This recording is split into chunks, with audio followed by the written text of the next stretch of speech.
Let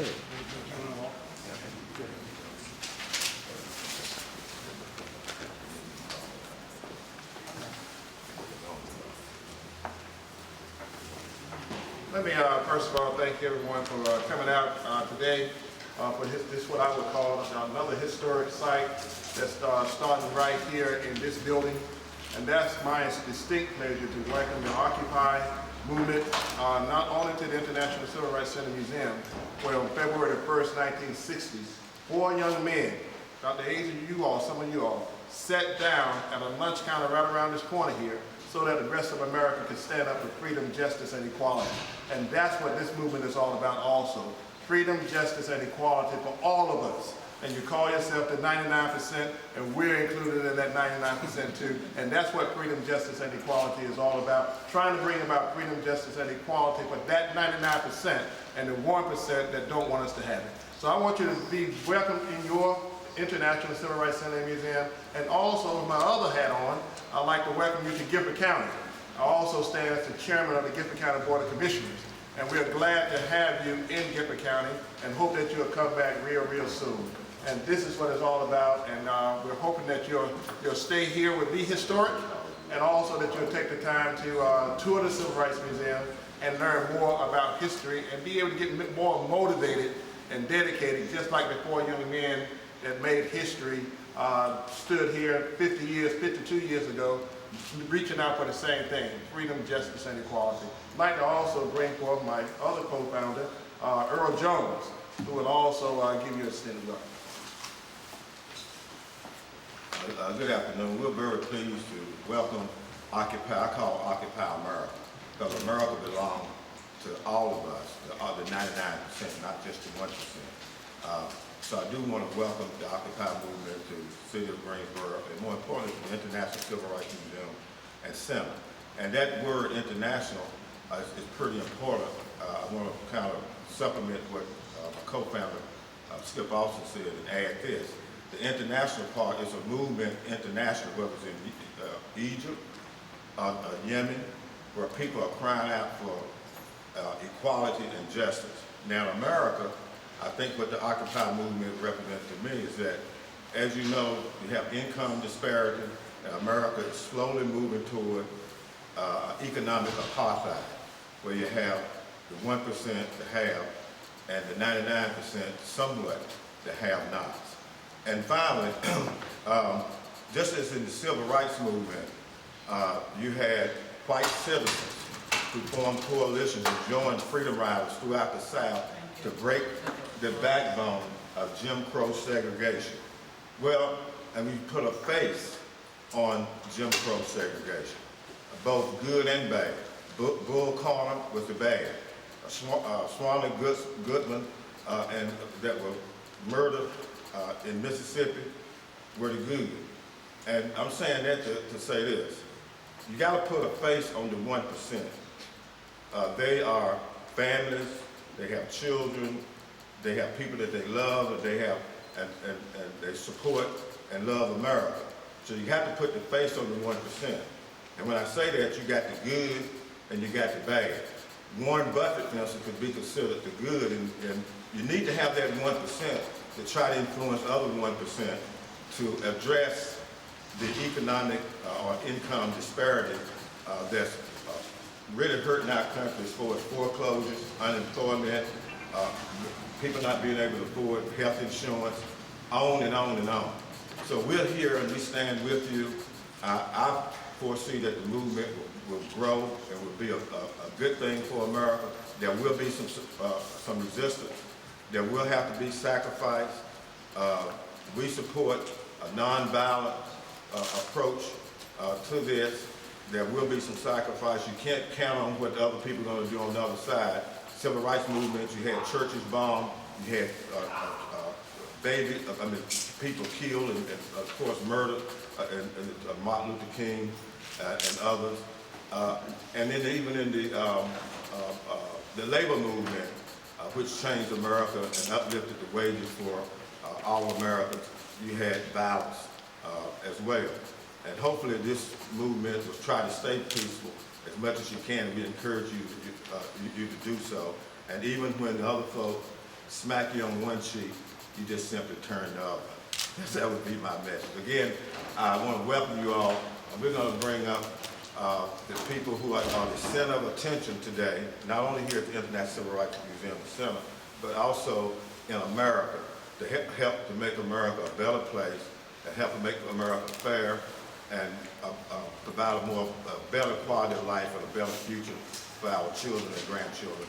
So I bring to you now, Garth, what's your first name? I'm Garth. Yes, Garth, and welcome him along with my co-founder to the International Civil Rights Museum Center. Thank you very much. You can come right here. Sarah is going to start. We're going to read a document. Different people will read different pieces of the document. Okay. Today, we the Occupy walkers and our supporters stand here at the International Civil Rights Center Museum, which was the former Greensboro Woolworths, and we unite in a spirit of humility about our nation's past and in a spirit of determination about our nation's future. We are walking activists midway through a 700-mile march from Washington, D.C. to Atlanta, Georgia. On December 1st, we set out from the Martin Luther King Jr. Memorial in Washington, and our destination is Dr. King's gravesite in Atlanta, Georgia. Our march is one part of a growing people's movement called the Occupy movement.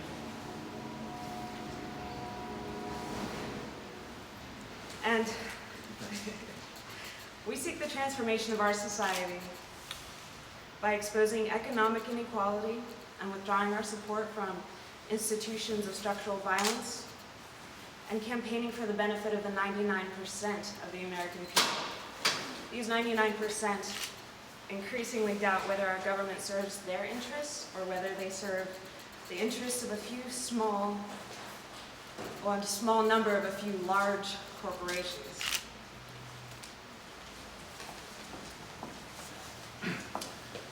We recall Greensboro in 1960. In that year, young activists united to overturn the violent institution of racial segregation. These activists began with the method of nonviolent occupation, staging a sit-in on these very lunch counter stools. On September 17, 2011, a new group of activists united in nonviolent occupations of Wall Street and financial districts throughout the nation and the world. Called the Occupy movement, we act to nonviolently overturn institutions of structural violence by which corporations dominate our society and our democracy. Like racial segregation, gross economic inequality today is an example of structural violence, turning families out of homes, withholding essential health care, cutting jobs to increase profits, saddling students and consumers with crushing debts, and destroying communities. These injustices must end.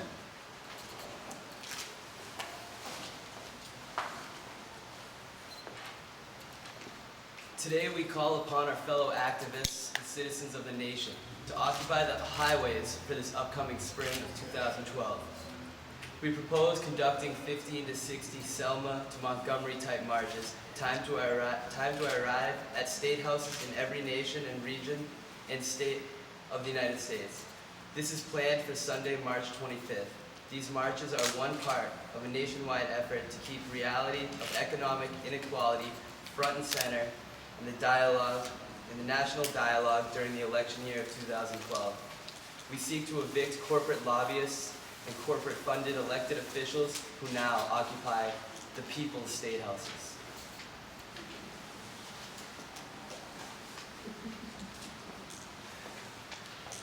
The marchers will not be petitioning their elected officials.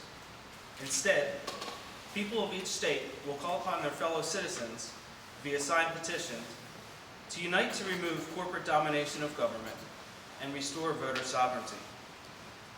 Most marches will begin at Occupy movement sites, pass through areas of economic injustice and distress, and end at state houses. In each state, the arriving marchers will witness whether their elected officials are accountable to the voters or beholden to corporations. We call upon fellow citizens to join us in putting state legislators and elected officials on notice.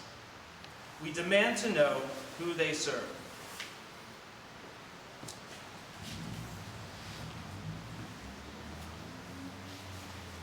This is the full document outlining plans for these mass spring marches. It shall be signed by anybody here today who wishes to sign it and read it, and it shall forever remain here at the International Civil Rights Museum in Greensboro, North Carolina.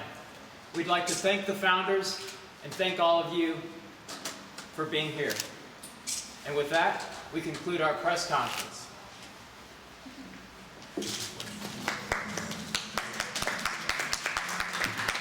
Unless, of course, anybody has a question. Well, thank you very much. Any questions? Any questions?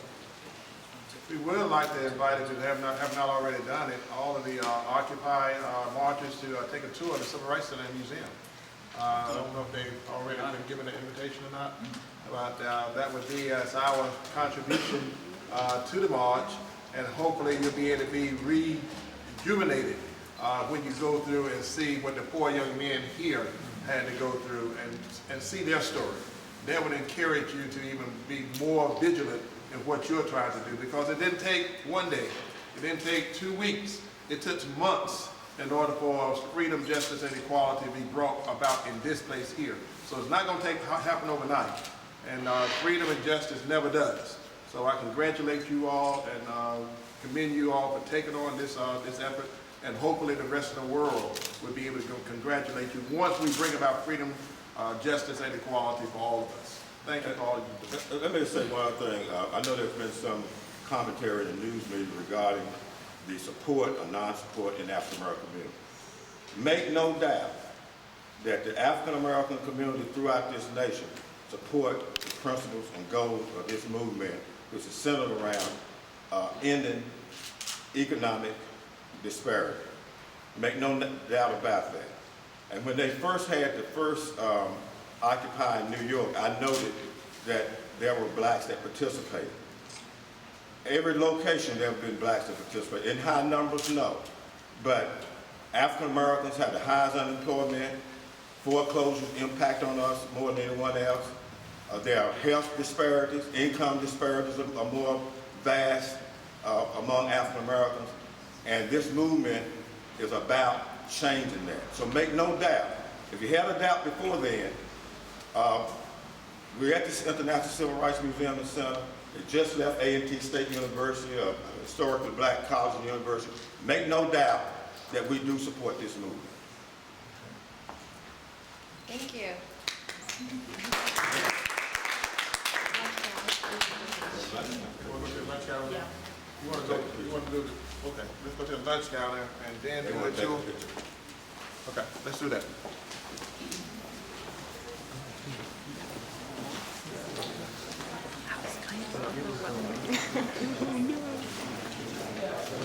Okay, so D. Am I still holding this? Can I put it down yet? Can I stop recording? Or Sure, yes. Or do you wanna start take over? I didn't press the button. Thanks.